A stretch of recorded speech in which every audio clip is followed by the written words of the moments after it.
The show can't start until we crack open a bottle of Revelton. Whether it's their crisp, clean vodka, the bold spice of their rye whiskey, the rich smoothness of bourbon, or the original honey whiskey that started it all, every pour is a taste of craft and passion straight from the heart of Iowa.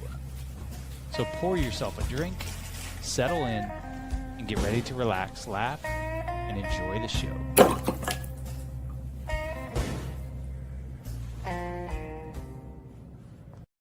Hey, it's Andrew Downs. I'm proud to support Three Beards Media, and I would love to work with you. If you need merchandise for your company, organization, band, softball team, whatever, I can help. From name brand apparel to promotional items, large orders or small, online stores, and more, I can help your brand stand out. AKC Marketing is local, based in Johnston, and we are an employee-owned business, so our costs are low and our turnaround times are fast. But most importantly, we give you personal service to make sure you get exactly what you're looking for. Email me at andrew@akcmarketing.com or find me on social media, and let's make some cool stuff together. Now sit back and enjoy this Three Beards Media podcast.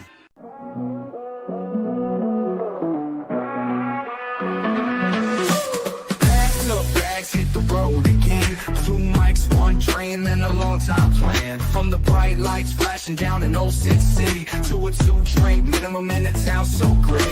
Plus non-stop on the interstate. Truck stop, coffee keeping us awake. Midwest roads, yeah, we know them well. From Des Moines to Chi, got stories to tell. Late nights, bright lights, open mic fights. Killing on stage, then it's back to the flight. From the cornfields to the Vegas Strip. Ain't no state where we don't fit. Billy and Willie's workshop, welcome inside. Where the jokes are sharp and the laughs collide. From the neon glow to the small town dive. Hello. Hello, and how are you? Boy, Billy, how you feeling, buddy? Huh? I'm in a lot of pain. But you got the W. You're flying the W. Dub. Got the dub. Did you see Channel 13 highlight video? No, I didn't. You didn't? Oh shit, man. Oh, well, there you are. Holy! Is that after somebody broke your ribs, or? That's after Gronowski's second touchdown. Yeah. It was a late touchdown. It wasn't the final play. Look, you weren't that happy when your child was born. Look at you there. I feel I'm ashamed to say you're probably right. My God. At no point during my son's birth did I go, yeah. Exactly. I definitely wasn't yelling W. That's what that is. No. W. Damn. So it just got physical. You guys all get, you're at that point where I'm looking around. There's some younger guys that Okay, you can't be doing my that chest left, bump and shit. Yeah. to my left, that's my friend's son that I Okay. go up every week with my buddy Danny, right? Yeah. Yeah. This is his son, Mhm. and they all three, him and his wife go every week. I gave my extra ticket up, Mhm. and so his son went up, so it was the four of us, right? Yeah. Well, his wife has never sat up in my seats. Everybody else in the family has. Yeah. So she actually came up and sat with me during the first half Okay. because she'd never been in the front row. Well, that's cool. And Yeah. so then at halftime, because me and Danny, we're really superstitious. We have our routine. Sure. I understand Every that morning, completely. before we leave, we pull our cars up next to each other with our windows down and start playing Back in Black like we're running out of the tunnel, and then we fucking take off in our cars. Oh, God. And then I have the whole playlist of all the music that plays all the way up throughout the game until the end of the game. Oh man. And I just play that whole thing. That's the first thing I do on the way up. Yeah. And anyway, so it's been a lot of years. The last couple of years I had a girlfriend that went with me every week, and I had somebody else. And in the first couple of years when I sat there, Danny sat with me quite a bit. Mhm. They had like a family package of they did that Fight for Iowa pass where you didn't know where you sat until before the game, Right, yeah. It's like being on Southwest Airlines. Yeah. Yeah. So they did that, and anyway, so at halftime, they're like, "Well, Tyler's going to go up there with you." And I go, "Okay, but if we're behind in the third quarter, Danny, you got to come down there. Yeah, you got to because switch. They're going to need both of us. That's right. Got to have the mojo. Because we're the two biggest lunatics that you'll ever conceive. So now, did you show his wife how to pound the pads when things were going She didn't good? need to be shown anything. She knew the score. Yeah. But anyway, when Gronowski slid, got the first down and slid to seal the game when we know we're going to take a knee. Yeah, he fucking picked me up off the ground and held me up like a baby for at least 15 to 20 seconds. Oh my God. And squeezed the life out of me. Like we're screaming, and all of a sudden I'm just going, ow, ow, ow, ow. Like I felt my ribs pop. Oh, man. And the adrenaline. Yeah, and so we're walking back to the car, and I'm just going, this is gonna hurt so bad tomorrow. And then like right now. I can't. So do they play at home again next week? Yeah, Minnesota. You got to heal up. You got like 6 days to heal up. I know it. And then, I mean, 5 days. Yeah. I think I'll probably go in the locker room and get a shot before the game. Yeah, before the Minnesota game. Oh man. Because I can't be in pain when I'm hitting the pad. You know, I got to do what I can to be able to hit the pad with all the ferocity that I normally do. Because you know what, if you hit the pads wrong, that's going to cost you maybe 1-2 points. Yeah, you know what that means. You got to rest up, no exertion the rest of the week. That's bullshit. What I'm talking about. Yeah. I'm just saying. Hey, let me just say one thing. Those Billy. Italian soccer players, they swear off that stuff. Women weaken legs. Women weaken legs. That's what he said. Rocky. Got to keep an eye on that. No, women weaken bank accounts. Let me ask you a question. When you had the girlfriends and you would go and your ex-wife and stuff, did you find yourself being a little more reserved? Yeah. No. You said no. Well, my ex-wife only went to one game. Yeah. In those seats. And after looking at you, is that when she said, maybe I made a bad choice? Could have been. Nah, because the game that she went to was kind of it was a Northern Iowa game. Oh, okay. Yeah. So you can't get too nuts. And then my friend's kids played for Northern Iowa at that time. Oh, so I was kind of, I was cheering for them a little too. So did you get your ribs checked out to see if there's any real damage? Or there's nothing they can do if there is. Yeah. So, I mean, no, it's kind of a waste. Can you take a deep breath? Yeah, they're not they're a little better this morning than they were yesterday.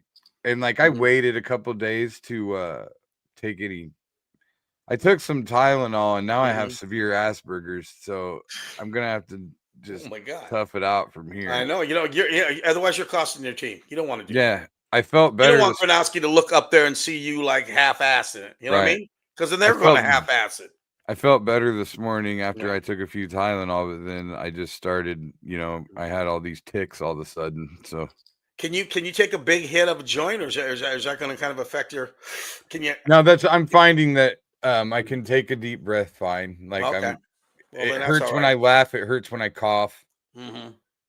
So smoking weed is a little bit of a, I gotta try to keep it chill so I don't cough too much. Exactly. Well, and plus you got your show Thursday night too. I know. Holy cow, boy! You got a lot. That's going to be a tough one. What are you doing tomorrow? I'm sorry, Wednesday night. Is that your dinner? Yeah, Wednesday nights are dinner. Thursday, I'm coming to the show Thursday. I know, but what time does your dinner end Wednesday night? They're all old. We start at 6, so we're done by 8 or so. Okay. Why? What you got? I'm just trying to. I'm sure that your dinner would start at like 4:30. I know. We kind of moved it out a little bit farther because a lot of these nursing homes won't take the bus out until about 5:30. It's from 4th. And I wish I was fucking lying, but a couple of these guys are in nursing homes, so they got the bus won't go take them till 5:30. It's from 4:30 until Willie eats his applesauce. That's exactly. So what do you got going on Wednesday then?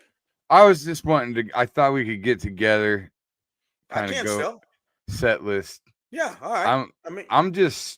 I'm struggling to pick out what you want to do. A half hour. Yeah. Well, that's a good. That's a good problem to have. But I understand what you're saying too, because after a while you get all this stuff, all this material you got, and then after a while you're thinking, do I even know what's? I know what my favorites are, but what's going to be the most appealing to everybody? What's even Yeah. The idea is you write so many timeless jokes over time. Yeah. And, but what do I do? Do I make sure that this entire half hour is timeless material? Is that better for me? Bottom line is no. You go with what hits the hardest, no matter what the fuck it is. Yeah. Even if it's your oldest. But I don't even know what that's gonna be. Yeah. Well, that's why. That's when you got to get some half hour out of fucking 25 years of jokes. Yeah. Yeah. I should have been doing this stuff a long time ago. I should have like 8 fucking albums. Mm-hmm. So that I can't even do any of that shit anymore. Right. Yeah. Yeah. Exactly. That's the whole thing. But now I gotta fucking figure out of what the stuff. I mean, off the top of my head, I think you do the hitting the mailboxes because you think it's a deer. I like a quick hitter. I like I like the convenience store thing with the girl smoking a cigarette outside. There's a ton of them. The railroad crossing thing. These are all favorites of mine. I don't know. I'm hit or miss on that one because of the deaf voice. I don't know if I can. Yeah. I think maybe it's out there though already. It's on YouTube. Exactly. No, that's the other thing. Do I do anything that's currently on YouTube? Yeah, I think so. Fuck it. Yeah. It's gonna take a real maniac to fucking It's gonna take a maniac and somebody to go and just start putting everything together. Like, hey man, I saw that on YouTube and you did it. What are you, fucking soccer? Leave me alone. My favorite is the one you did about the homeless woman and dating a homeless chick.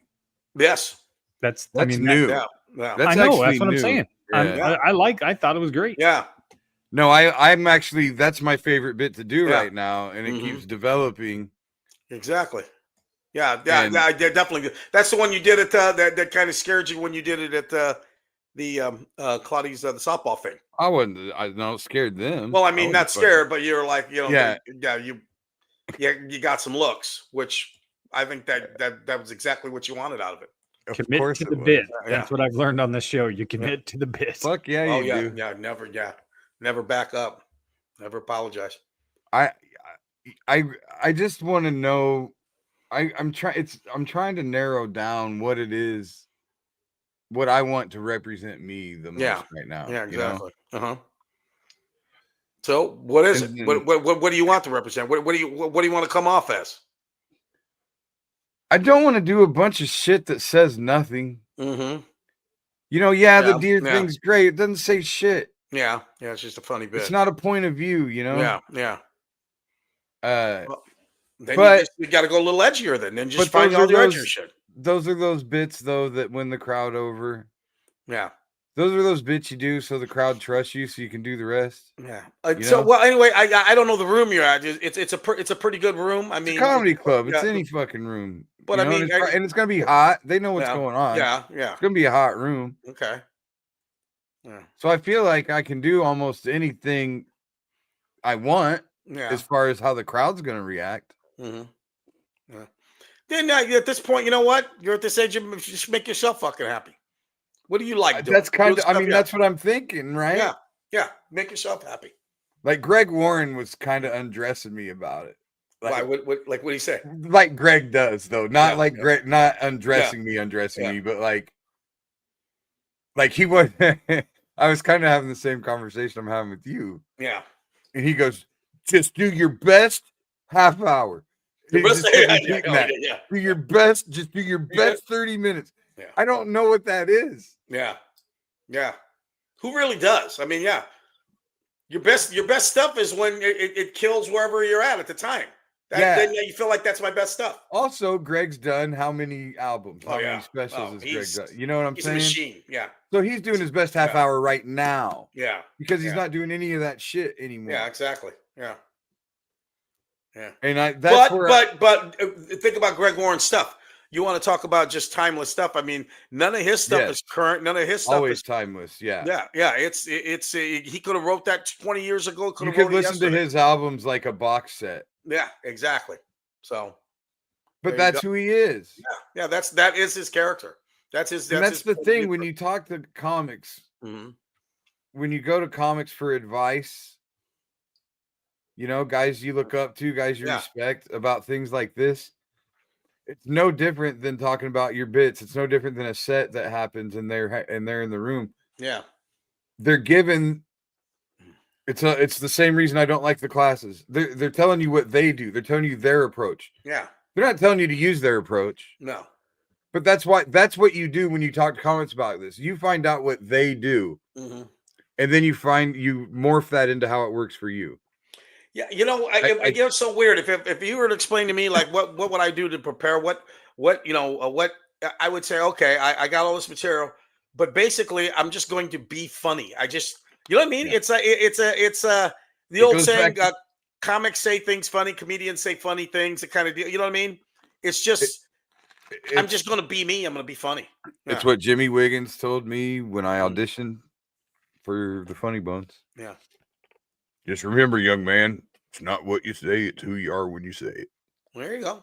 Yeah, exactly. And I'm more that person now than I've ever been.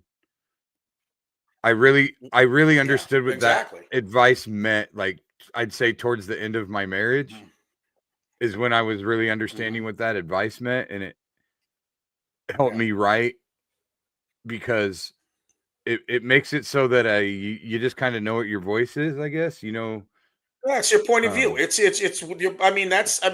every good comic we've ever seen.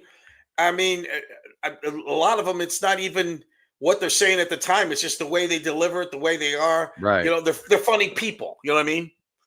Certain people, Jimmy Schubert, when he talks, he's just fucking funny. I don't care what he's talking about. It makes me laugh. Yeah, because he Schuberts it up.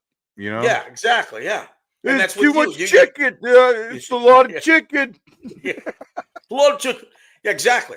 And that's just the whole thing. That's what you got to do when you get upset when you're on stage and you kind of get into that's who you are. That's what you got to do. Yeah. You got to Billy it up. I think I do the political shit. I think I do the the economics stuff, the rocks currency stuff. Yeah. Oh yeah, definitely. Yeah. I think I got to do that. Mm-hmm. But yeah, I mean, I'm just struggling. So what you're going to do on Thursday night, or is that basically the second? My plan, I want Thursday. Yeah, Thursday night. I want to be committed Thursday night. Okay. And maybe I just do the first 30 minutes that way. Yeah. I think I'm only supposed to do 30. I mean, there's plenty of comics. I don't know how long the show's supposed to be. I think the plan is 30 minutes. Okay. Yeah. You go a little long. I ain't gonna say nothing. Well, yeah, I'm a headliner. How long you got to do in Colorado? It's 30. The special is a 30-minute special. It's like a premium blend. Yeah. Yeah. Okay. Which is great. I don't have to do an hour. Yeah. Yeah. And if if it's a hot crowd, 30 minutes that ends up being like 22 of material 100%. 100%. Yeah, applause breaks and all that kind of stuff. Yeah. The other thing is the bits that I do for this special, I can never do again. Yeah, exactly. So what am I also willing to let go of? Yeah. You could struggling. Yeah, I mean, you could do them again. I mean, let's be honest. It all depends what club you're working on. But I mean, yeah, it's nothing you're not going to record again. But of course, I can. Yes, I can. Yeah. Yeah, you're right. Yeah. It's not like I'm going to be famous right afterwards. That's right. Yeah. I guess I'm talking like principally. Shit. As a matter of principle. Yeah. Seinfeld does. He'll take an hour and use it for 5 years. So yeah, but does he put it out there? Well, I mean, yeah, I think in a permanent way before he does that. Well, I mean, I know not maybe like a special of some sort, but yeah, if you go to Civic Center, you might hear him do something that he's done on TV. Right. Yeah. So. Well, I remember there were people out there that were like big Shane Gillis fans before he got super famous. Mm-hmm. Like pre-Saturday Night Live famous, right. Yeah. And a couple of them were saying, like his monologue on Saturday Night Live, there was a lot of recycled material in there. Oh, most of those comics do. I mean, maybe with the exception of Chappelle, but I mean, most of those other ones, they're just going to give you their. Well, unless you're willing to hire a bunch of writers for a couple of weeks and just hammer the like Nikki Glaser would. Yeah, if Nikki Glaser hosted Saturday Night Live, she would fucking go ape shit, writing jokes and performing them. Yeah, for her monologue. Yeah, exactly. Yeah, it'd be nice to be in that position. I mean, Ron White was in that position. That's how he kept going for a while there. Yeah. Yeah. Nothing wrong with it. I would love. No, the longer I'm in this business, the more I understand it. Yeah, exactly. I would absolutely, if I had to do the Golden Globes, if I was roasting Tom Brady, if I somehow got lucky enough to stumble into any shit like that, and I could so afford it, you best fucking believe I'm hiring writers. You know, it's so funny. How many people have come up to you like they'll see like a roast, and they'll tell you that fucking Nikki Glaser, man, she's unbelievable. And you just let them say, yeah, she's great, but because you don't want to say.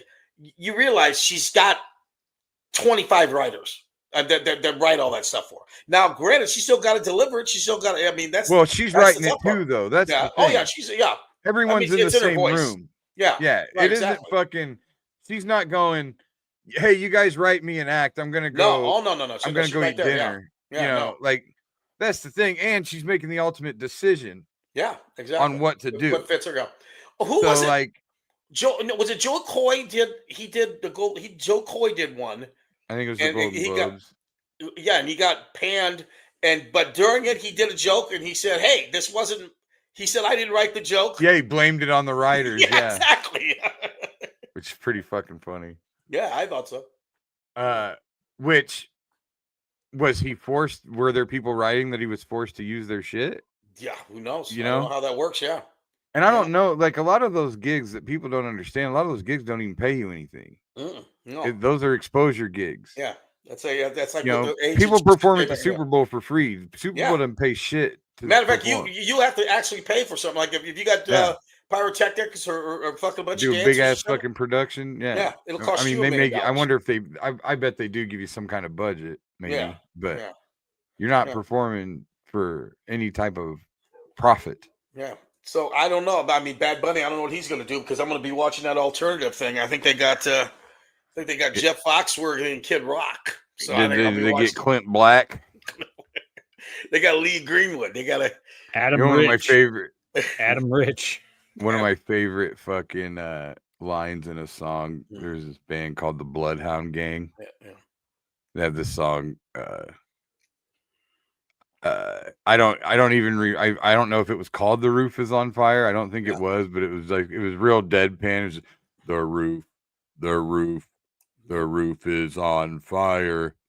We don't need no water. Let the motherfucker burn. That's a rap song. There was motherfucker burn. Yeah, that was like a rap song or something. The black guy stuff. I'm not black like Barry White, but I'm white like Frank Black is.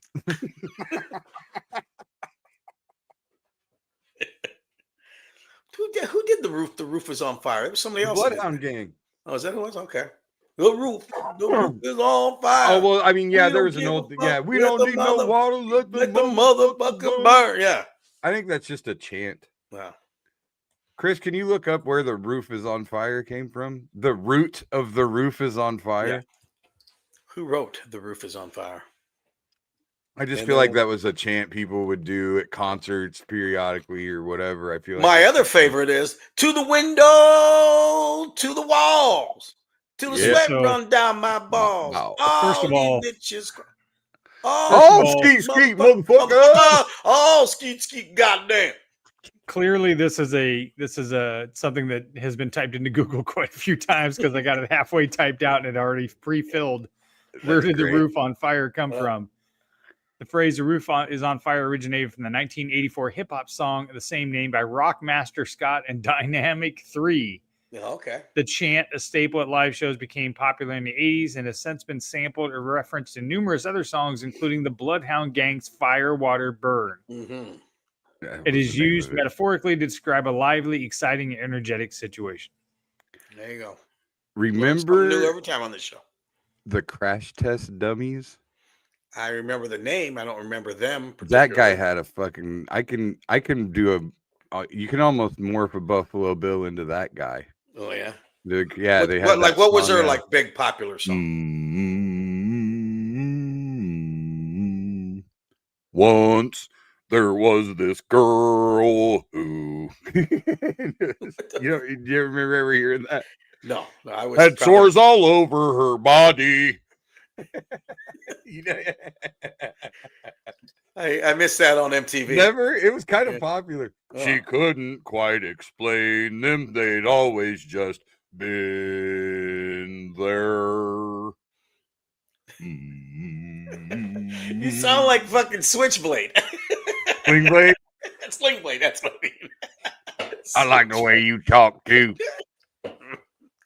I reckon. I'll take 2 or 3 more of them cans of potted meat you got in the extra. That's, you know what, you should be in Hollywood because I'm telling you, Billy Bob's too old for it. I think you bring it back. I think you bring some matter of fact, yeah, instead of Slingblade, you call it Switchblade. Switchblade. Like I'm in the hood. Yeah, we make a remake. Yeah. I reckon the roof's on break fire. Yourself, motherfucker. I reckon you ought to break yourself. I reckon the roof's on fire. I reckon we don't need no water. I reckon there's no water needed. I reckon we let the motherfucker burn. Yeah. Mm-hmm. It ain't got no gas in it. Yeah. So we'll find out. We'll find out Thursday what you're going to go with. We'll see. Well, yeah. I was trying to get a thing. Like I was going to try to get like you and Bush, and yeah, I should have done it sooner. I'll come Thursday. I can give Dwayne a call too. A little hangout session and fucking. Yeah. Who's going to be at this thing Thursday? It's like Danny T and them guys going to be there. Sam Hershak. Okay. Damon Tucker. 2 guys. They're big guys. Good guys about. One more, I think, or 2 more guys. Pull it up, Chris. Come on, be a goddamn producer. Chris is in Austin right now. Chris is hanging and banging right now, baby. I'm trying to find it on my phone so I can. I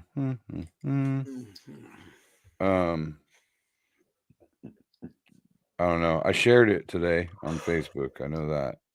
What are you looking for? The show Thursday. I put the. I got it. I'll bring it up. Sorry. Oh, you weren't even paying attention to the show, were you? I was. I was doing something for the show. La La Land. I was doing something for the show for later, so go fuck yourself. There you go. I was preparing our AI bit. Oh, well. Yeah. See? I reckon you owe him an apology. Sorry.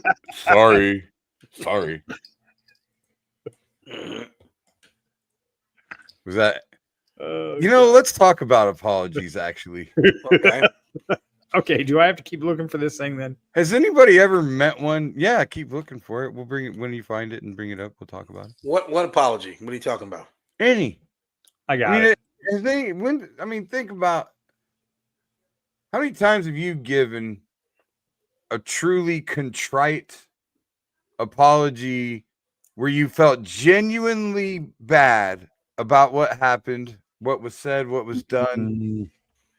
That's a great question. And as compared to apologies made just because you thought you were supposed to make one. I would say probably for me, there's been a couple times that I may have. Bill's going to make fun of me. There's been a couple sincere apologies where I snapped or something, and I've realized that I've really hurt my wife's feelings, and I have no intention whatsoever of doing that. I've done that with my wife and my daughter. There's been a few times where I've said, "Oh yeah," because I know that I'm completely out of line. Yeah. And but for other people, no, I can sincerely say my wife and my daughter, and that's about it. Because that's where I'm at. My wife and my kids. Otherwise, can go fuck themselves. Exactly. We were just talking, my wife and I were just talking about this yesterday because she got a text message from somebody that was kind of like I'm sorry, but here's all the reasons why you're wrong. That's exactly why I was getting it's almost like when people say, oh, I'm sorry that you couldn't take a joke. Oh, so you're not really wrong. You're not sorry for what you said. Yeah, that's exactly why I bring it up. How many times do people apologize without a qualifying, without the qualification being you apologize for what you did as well? Yeah, exactly. And then if you don't apologize for what you did, so the point is, how many hard stop apologies have you ever given where you didn't expect something in return? Just like I said, my wife and my daughter, and that's about it. That's it. Seriously, instances I agree with Willie. It's my wife and daughter. Otherwise, and how many times with those apologies were those apologies made because of genuine feeling for them, or the feeling that that's not how you want to represent yourself? Yeah. With me, I could be a hothead every once in a while, and back when my daughter was younger, I would fly off the handle, and then I would take a step back and go, "Oh, that was." I look like an idiot, right? That was unnecessary. I hurt her feelings. It's not who I want to be. Yeah, I mean, I think there's a mixture for me, but there's been a couple times where I've genuinely looked and saw that I really hurt her feelings. Yeah, and she's sad, and that was not my intention. Yeah, but nobody outside of that. No, I honestly don't. Yeah, I can't think of anybody else. Because I did like you're saying. I would do it, and I would be like, yeah, but here's the reason. You know what I mean? Mm-hmm. But with my wife and daughter, there's been times I'm like, well, wow, I shouldn't have done that. I shouldn't have said that. I've got this thing where I feel like the whole idea of apologies is just bullshit. Mm-hmm. Like, on for the most part, I find myself apologizing for things more often when I don't like the way it's representing me. Well, you know what? That's Facebook has brought all that on, though, too. I mean, the thing where you say something now, and then all of a sudden people come back, and all of a sudden you feel like sometimes like, okay, maybe I went. I did that as a joke the other day when I got mad at the UPS guy. It was kind of like a joke, but some people take it serious, But well, like I'm not gonna apologize for something I meant to say first and foremost. Yeah, that's kind of. I can't stand that shit. I can't stand the backing off of an opinion that you had. Yeah. That I know goddamn well. No. You still have that opinion. Yeah. So what's the fucking point of the apology? I will say that I've apologized a couple of times just to end the argument so we can move on. Mm-hmm. And see, that's not that makes you feel worse most of the time. Yeah. That's something I'd like to get rid of. That's part of why I'm saying they're bullshit. Yeah. Sometimes you feel worse after you do it. You feel worse. For people that want one, listen, if they just apologize, it'll be fine. Bull fucking shit, it'll be fine. No, all you've done is made the wound deeper. The only way it's going to be fine if they apologize is if they do it on their own. Yeah. And if they come to me and they go, listen, I've really thought about this, and here's why I was wrong. Mm-hmm. And then they expect nothing in return from me. Yeah. Well, what about you, Billy? Is it like you bring this up as if there might have been some time this happened to you to where because you are a really sincere person when you get right down to it, and and you can't fly off the handle. But I mean, has there been a time when you said something and went, you had to walk it back a little bit? Well, I was thinking about the time I smacked that Michigan fan. There you go. This is what made me think about it, because I was like, if I ever had the opportunity to apologize to that guy, I would, but why? And so then I went through my head of why I would want to apologize to him. And the biggest reason is selfish. What's that? I don't want that to be what people think I am. Well, do you think in reality, do you think you are that though? Of course not. No, I mean, that lack of self-control, no. I mean, that was like a rock bottom moment for me in my life. Yeah. That doesn't mean I won't fucking get in a fight with somebody that deserves to be gotten in a fight with, but that guy didn't deserve me to fucking smack him upside the head. That was all me. That whole situation was all me. Everyone in there was matching my energy. I was the idiot. Chris, have you Have you seen the video of the guy that went to the rally? Oh, the fucking guy chasing him after his glasses? Yeah. Oh, that is fucking beautiful. Oh, look it up. No Oh, Kings my rally God. guy falls at No Kings rally. Because you talk about instant karma. When you see this, it's like this. As soon as he starts talking, you're like, "This God guy's bless Ice. God bless Ice." And because you look at the fag on the bike, and the kid snatches his glasses, and you find it. It's hysterical. Yeah, doesn't he say like, "Go ride your bike, you faggot," or something like exactly. that? Yeah. Yeah. Then that young kid comes up. I'm and looking. says, "Oh, it's." I'm guessing it's karma. probably on Twitter somewhere. And just fucking It's karma face like you've plant. never seen. Yeah. Like, so he's obviously drunk. Him and his Oh, buddy, yeah. you can tell, like, him and all his buddies are drunk. You can they're tell. getting drunk at the bars nearby the protest and getting all fired up, and then Yeah. walking to the next bar, Yeah. just running their mouths. It was. I mean, never have I felt more satisfied than watching that. And you know what? It also made me think about, Willie. That time we were talking about on here, the last time you ran as fast as you could. Exactly. That guy. There you go. That's what happens. When That's why you age. don't. That's why we're not doing that these days. That's why there's no running as fast as we can anymore. How about he falls the first time on his own, and the second time that guy fucking trips. I tripped. You can't find it, Chris? I can't find it. Dude, I've searched everything. Just the mischievous nature of just being like, no Kings. Well, let me see if I can find it on my phone. Man, it's all over the place. It's I all know. over Facebook. I'm surprised It's on I can't. I've Reels searched like TikTok. crazy. I've searched. I searched No Kings rally run and fall. I think if you put like MAGA guy No gets Kings. instant karma. Here we go. Let's see. Do I got it? MAGA instant karma.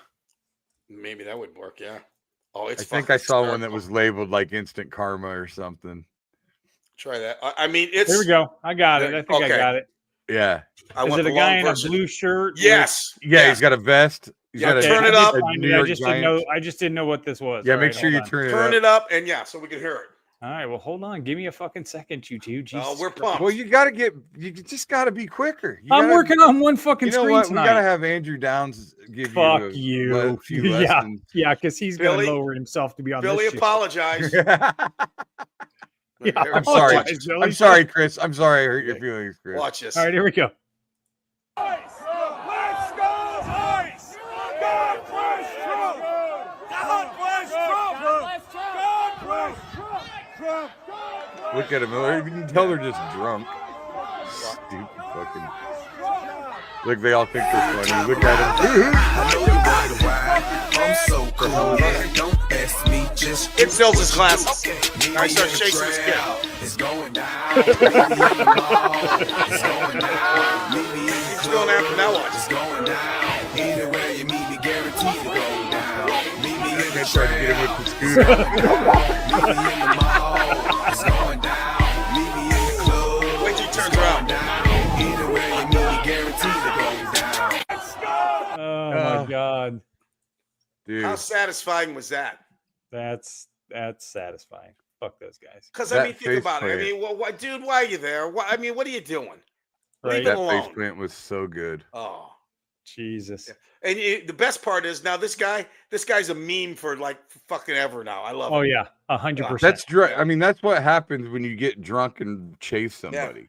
Yeah. Yeah. I just Karma. Like you said. All right. Like you said, if somebody stole my glasses, start running. That he owns a pair of glasses now.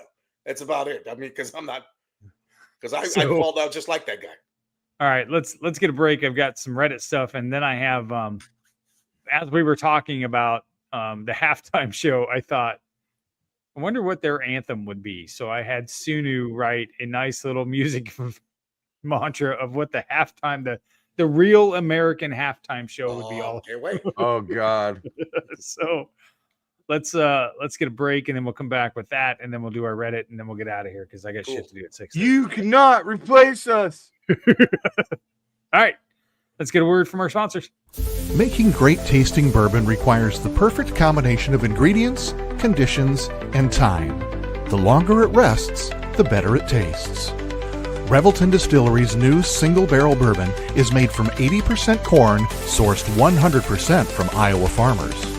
And unlike mass-produced bourbons, each barrel of Revelton's single barrel bourbon is unique, proofed on when it tastes best. As they like to say, it'll be ready when it's ready.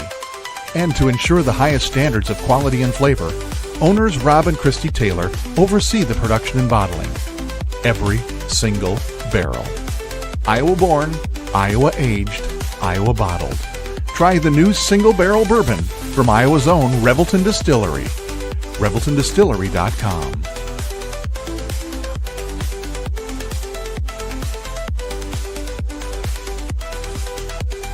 Gentlemen, let's be honest. Finding the perfect gift for your wife or girlfriend isn't always easy. You want something thoughtful, stylish, and unique. And that's exactly what you'll find at Styled by JJ Boutique. Julia Bradshaw and her team strive to be your go-to boutique for casual, boho, and chic clothing and accessories, helping women elevate their style one piece at a time. Located right here in Johnston, Iowa, Styled by JJ brings trendy, high-quality fashion that boosts confidence without breaking the bank. So, if you're looking for a gift that says, I get you, instead of I tried, head to Styled by JJ Boutique. Because nothing makes her smile like feeling beautiful. Styled by JJ Boutique, where style meets confidence.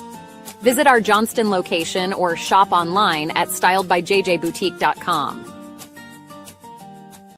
Whether you're buying, selling, or refinancing your home, or if it's simply time to renovate the one you're already living in, you need an experienced mortgage professional to help you analyze your financing options and to make sure the closing goes smoothly. And that's exactly what you get when you call Kyle Lehman at Wintrust Mortgage.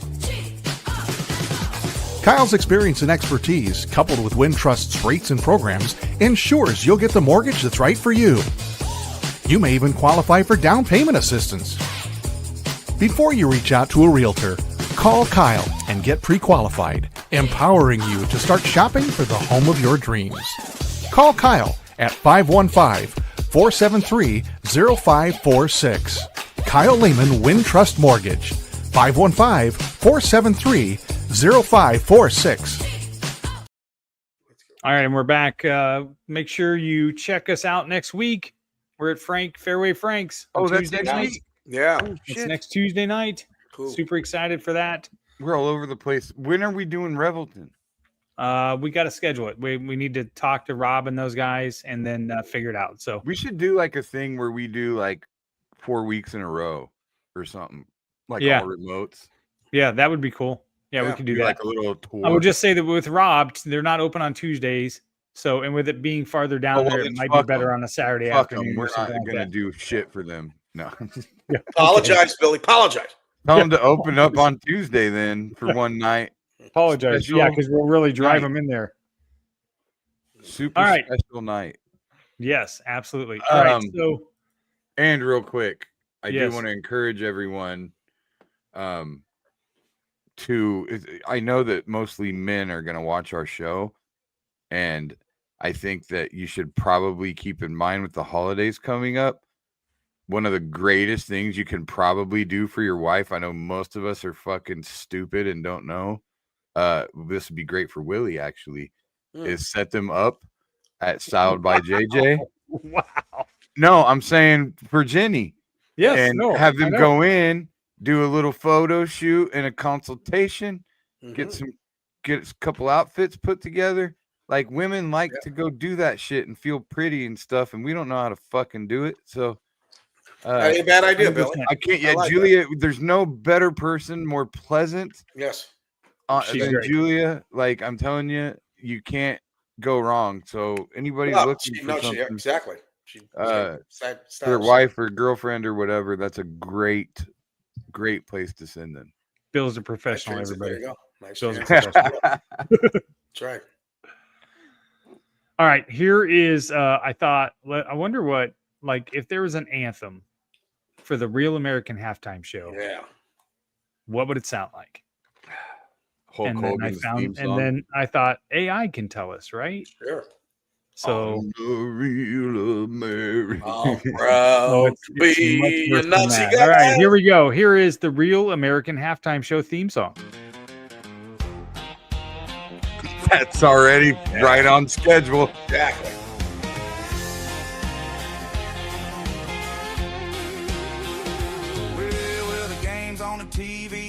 beers on ice. Cousin Earl's grilling, chicken fried twice. Mama's yelling, y'all come eat from the porch. Uncle Jim's passing out on the floor. Baby's due any minute, she's lifting that load. Pregnant wife unloading groceries in the cold. I'm sipping Busch Light, shouting go team go. Welcome y'all to the halftime show. We're the real American halftime show, where the fireworks fly and the mullets grow. If you ain't sure Where the mullets man, grow. you gotta go. Might marry your cousin, but it's all in the code. You might marry your Men and women cook dinner. If the truck don't start, grab another spinner. Raise your beer, let that rebel flag blow. We're the real American halftime show. God damn, that's perfect. Hold on, it gets better. Got a lawn chair circling a burning couch. Grandma's dipping snuff, spitting straight to the ground. Brother's got a tattoo of Dale on his back. Dogs wearing camo and drinking from a 12-pack. We don't need Beyonce or fancy lights. We got shotgun shells and Friday nights. Ain't no dancers here, just Uncle Joe swinging his shirt at the rodeo. We're the real American halftime show, where the bass hits hard and the banjos glow. If you ain't lost a tooth, then you just don't know. This bud's for freedom and a 6-point dough. Men are men and women cook dinner, where every fight ends with a clear-cut winner. Grab your dip, let that jawline show. We're the real American halftime show. I guarantee you they would use this. Having fun. You can't spell America without some dumb. So light that grill, crack one cold, and sing it loud till the neighbors explode. We're the real American halftime show, where the trailers shine and the rivers flow. If you don't like it, then bless your soul. We're proud, loud, red, white, and out of control. That was perfect. I mean, that literally was perfect. I could see them actually using that exact song because they don't see anything fucking wrong with any of that. You can't spell America without some going, dumb. hell yeah. Grandma spits in the couch cushion. Only thing missing was the M word. Grandma spits in the couch cushion so I can fuck them better. You can't spell America without some dumb. That's what it was. I was Yes, trying that's to, what it was. God damn. except it doesn't make sense. Well, doesn't any of that make sense, Bill? No. Yeah, a lot of it made perfect sense. Fair. I swear to God, if you wouldn't have told me that and you would have said this is the actual song they're going to use, I would have said, I can see that. Yeah. All right, I got 3 Reddit stories, and then I got to go to dinner at 6:30. So, first Reddit story is girlfriend's brother, who is ex-special forces, keeps giving me intimidation talk after meeting me. So let's read this story here. And of course, it's fucking deleted by the person who originally posted it. So it leads me to ask you the question, Willie as a dad and Bill as somebody that's dated women, have you ever either dated women? I'm asking Willie, have you ever, Claudia, bring a boy home? You ever scare the shit out of him, try to intimidate him? Bill, has that ever happened to you? I definitely have used that card before. Yeah. I didn't have to much because Claudia was always a pretty good, guys who care. She wasn't boy crazy. She's brought one or two over. Yeah, she was never boy crazy, so I didn't have to do that. But yeah, she was focused on her right arm for exactly 8. Yeah, for the most part, I never worried about Claudia. She'd beat the fuck out of whoever's giving her. I mean, when I was a stepdad, I was getting into that, and I intimidated the fuck out of the kid. Of course I did. But I wasn't mean to him. I was just an intimidating presence. I think that's all you got to do. Yeah, exactly. Fair. Yeah. So just basically, I'm going to be here. I'm going to be here. Be around here all the time. So. Right. In my reputation, my family's reputation has preceded us for a long time. So it's never. That's right. For me, as far as has it happened to me? Yeah. I mean, at this point in life, I'm not gonna be intimidated by anybody's fucking dad. Oh, but you dated when you were younger, things like that. Well, yeah, so did Willie. I know Willie I mean, you know what? I have to go back to the same places Willie has to go back to for that reference. Is kind of what I'm saying. Like, but you know, when I grew up, you know, my father was a gangster. Everybody knew who my dad was. Nobody was going to say shit to you. Oh, yeah. Well, I mean, but there were a lot of times when I would ask a girl out and she was like, she might not date you because exactly. I mean, I had that happen a lot. Just no, we don't want. Did you ever go home? Dad, why are you gonna be a gangster? Well, my dad was already dead by the time I started dating, but I would go home and ask my mom, "What the fuck?" And she'd go, "Hey, you know, that's who your dad was." I was like, "Okay, I love you, Dad." Yeah, that was before that's before I found out it was actually kind of fucking cool. Then it was, well, okay. I'm all right with this now. Shit, right? Yeah. I remember, a couple of most of my girlfriends didn't have a dad around. That's probably why I was so easy to. Oh God, let's not stereotype the fucking north side. Right. I didn't get too far with many girls that had a nice nuclear family. There you go. There were no over there. Usually if there were two parents in the house, I couldn't get any pussy and it didn't last long. I got the talk by my first wife's dad. He was sitting there and we were sitting in the living room or something, and he leaned over and he goes, "Just so you know, I got 3 guns in that closet." There you go. Yeah. And I go, "What's your point?" And he goes, "Well, just in case you come sneaking around here." Well, and I said, "Well, why don't we get 2 things straight? I don't sneak around, and I'm pretty sure I can get to those guns before you can." So, well, that marriage, Willie, I got to call an audible here. I meant to ask you this. So last week, I replayed your guys' show, because it didn't go live for some reason on one of the platforms on Facebook. Mm-hmm. And Jake Moores, who owns Brookwood Farms and is part of Chair Shots and Chokeholds, texts me later and he goes, "Hey, is that show not live?" And I go, "No, it's a replay." Why? He's like, "Well, shit, I commented and I'm kind of pissed because those guys wouldn't answer me." First time, long time listener. Yeah. First time, long time. That's hilarious. He said, "Craig Brooks told me that Louie used to take care of his dad, who was on the Des Moines Police Department, and my grandmother. The stories my Uncle Craig has about Louie would make a great show. Willie, have you ever heard of the elevator story?" Yeah, no, I don't think I have, but I can tell you the thing about my father back in the day. My dad, when he came to Des Moines, he had a bunch of businesses. One thing he had was out of Chicago, Capone. It was called. He's talking about the sunglasses, Willie. Being in the elevator with. When with the Robert Kennedy story. Yeah, I think that's probably what he's talking about. That was in the elevator, wasn't it? So he sent me this a while ago. He said, "Me and Joe's uncle have stories for days about Louis Farrell. Yeah. Apparently, he took care of my grandma and Joe's grandpa when some rookie cop roughed up Louis in the elevator. Oh, Joe's grandpa pulled the cop out and beat the hell out of him and asked him if he knew what he did." Oh, I've never heard that story. Yeah. But see, my father. But when my dad had Canadian Ace beer, he used to. I mean, the cops. I wasn't alive, but my one of my cousins who was a cop, a rookie on the force, the cops would come to my dad's Canadian Ace beer. My dad would load him up with beer.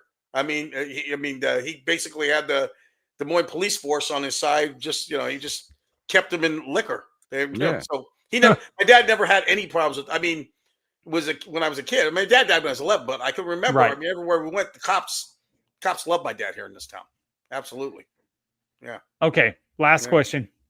You've died and gone to hell. The original question is, what band's music is playing 24/7 on overhead speaker? But I'm going to change it and go, you've died and gone to hell. Whose comedy special are you stuck listening to for eternity? That's obviously something you can't stand. Well, I already know it's country music. If it's music. Yeah, I was going to say the same thing. Any fucking country. Yeah, exactly. I know what mine is. Mine is this one. All men and women cook dinner where life's a mess, but the beer's still winning. Raise your flag. Comedy special. Who's comedy special? Bill wants to rub his eyebrows off. Yeah, I'm trying to think of. I don't remember watching anyone that I hated. Well, okay, I'm going to go back a long ways because at the end of his life, he was a trailblazer at when he started. But at the end of his life, he got really bad. Lenny Bruce. At the end of his career, all he would do is go on stage and read transcripts of his court appearances. Oh, and no, I mean seriously, that's all he would do. He would. You ever see the movie Lenny with the what you call it? You're probably going to lose a lot of respect for me, but I don't think I've heard one bit of Lenny Bruce. Well, I mean, it's really because old. you were talking the 50s, but you'll see. Yeah, okay, and this is why Bill Hicks. I bet you. Yeah. If you came to Richard Pryor late, if you came to Lenny Bruce late, if you came to Bill Hicks late, you're always going to think that they're hacks. Right. Right. Exactly. But they laid the groundwork for everybody that did the stuff after them. I agree. You have to put it in that context, right? But I'm just saying, but if it was a concert, if it was Lenny Bruce's last shows of him just reading his fucking transcripts, that would be the one. Like, because I don't want to dog any comics. Yeah. So like Bill Hicks, for example, first time I saw Bill Hicks, I was already a comic. Yeah, that's right. And I think that's what happened with Ari Shaffir, like you're talking about earlier. Yeah. Like we were already comics, and we saw people do. Thanks, John. We saw people do what Bill Hicks did on stage. Yeah. And people called them hacks. Yeah. And so that's Ari Shaffir didn't like him. To us, Bill Hicks was like another hack, but we didn't. No. You got to understand that he did that first. Exactly. He openly talked about doing drugs and shit like that first. Yeah, exactly. Well, it's like when people say, Eddie Murphy. Yeah, Eddie Murphy's a better comic than Richard Pryor ever was. If there was no Richard Pryor, you would have never got an Eddie Murphy. Right. Yeah. Like I didn't see anything from Richard Pryor other than the movies he did. Right. Yeah. And most of those were they were some of them were cornbally. They weren't, necessarily edgy, right? Yeah. Right. And then I see a stand-up, but after I'd seen a stand-up, I'd already watched Def Comedy Jam a bazillion times. Exactly. Yeah. And saw everybody trying to act like Richard Pryor. Yeah, exactly. And some of them doing it better than him. Yeah. What's so fucking great about this when all these other people are telling me how fucking phenomenal it is, right? I mean, it's funny to watch a comic and like another comic, like take his style.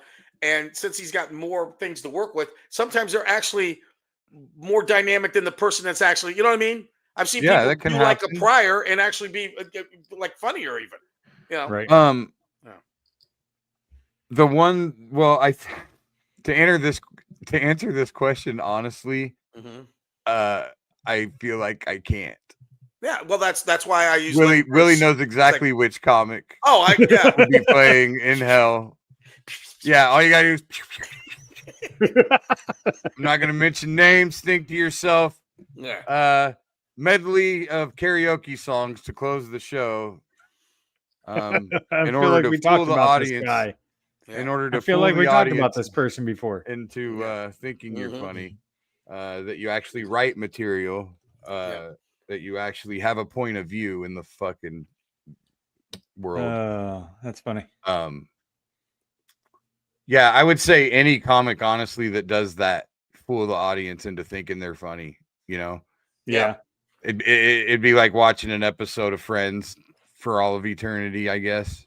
Big thing back in the 80s was the comics that used to laugh. They would do the act and they would laugh while they would do it. So they were kind of like almost, they're telling the punchline, but they would laugh too. So it's like, here's where you laugh. Yeah. Right. Yeah. Like every time, I find myself every once in a while, I'll get to giggling, but I'm giggling about the crowd's reaction to what I said. Not really my. Well, I've seen guys that have actually fitted into their bits. That was, guys that do the thing where they giggle through the punchline, right? Or they repeat the punchline. Yeah. In the second time they do the punchline, they giggle through it. Mm-hmm. Yeah, that annoys me.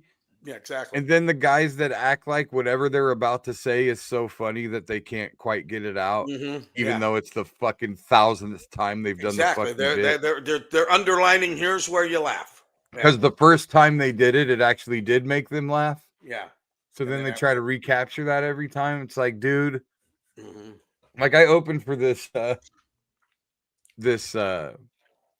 act that was great, by the way. TC Hatter. Oh, I remember TC. Now you're going back, man. You're going back to the 90s almost. Yeah. Yeah. He's a mime, right? Yeah. and he had this woman with TC had her and what's her face. I don't remember her name. Yeah.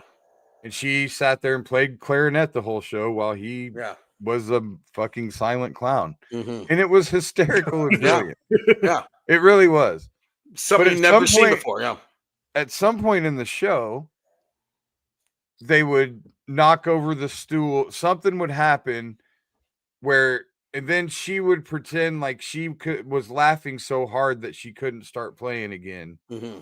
And then he gets mad at her for laughing so hard and not being able to continue, and they would recreate that every night. And I'm like, how fucking exhausting is that? I know. To try to recreate a fake scenario. And that's where you almost have to appreciate what they do, because it's like, not my cup of tea, but the fact that you can recreate that every night just shows, right. You got laziness. No, not lazy. I mean, got more chops than I do. I couldn't do it. No, it was phenomenal. It really was. I was always very impressed by it. And they were the nicest people. I had breakfast with them every morning. They were so cool. TC had her, yeah. But that, comedy just has those things that annoy me. I know that I probably do some things on stage that annoy other comics that seem cliche or whatever. So I'm not trying to be immune from it. You're better than you used to be, Billy. You used to be the comedy police for a while there. I had you were kind of always bad about this or mad about that. You had your opinions. Right. I still do. Yeah. I don't like cheaters. I don't like fakers. No. I want authenticity. I can't stand somebody that's up there not being authentic and, like I said, fooling the audience. Mm-hmm. I don't like that. But I don't begrudge it. Yeah. There was another big thing back in the 80s where comics would get on stage and be the party comic, So we're going to do rounds. We're going to do shots. Now, John Fox actually used to. He was on all kinds of coke and he was drunker and shit. And I appreciate it. But then you would see the guys that would have the phony drinks. And that was their but that was actually part of their persona. I'm the party comic. It's like, motherfucker, you're lying to everybody. Well, because at some point, somebody said to him, listen, we're here to sell drinks. You sell drinks, you're coming back. Yeah. So they go in. I mean, I would always at bar gigs, I would order a shot on stage and then just to make other people order shots. So I'm like, I'm trying to sell you guys drinks, yada, yada. Exactly. Exactly. So anyway, we got to wrap this up so Chris can go eat dinner with his fucking colleagues and pretend. Check out the mothership, Chris, and tell us what you think. Report back. I will. I don't have anything going on tomorrow night, so I might check that out. So cool. Fill out the comment card and be like, you really should have Bill Blank and Willie Fair. There you go. That's right. All right, guys. Say good night. Peace, everybody. Good night. Fairway Franks next Tuesday. We're out Tuesday, 6:00. Just a mic and a dream. Now we ride this circuit, chasing that scene. Every heckle, every cheer, every silent stare. Made us sharper, made us bolder. We ain't going nowhere.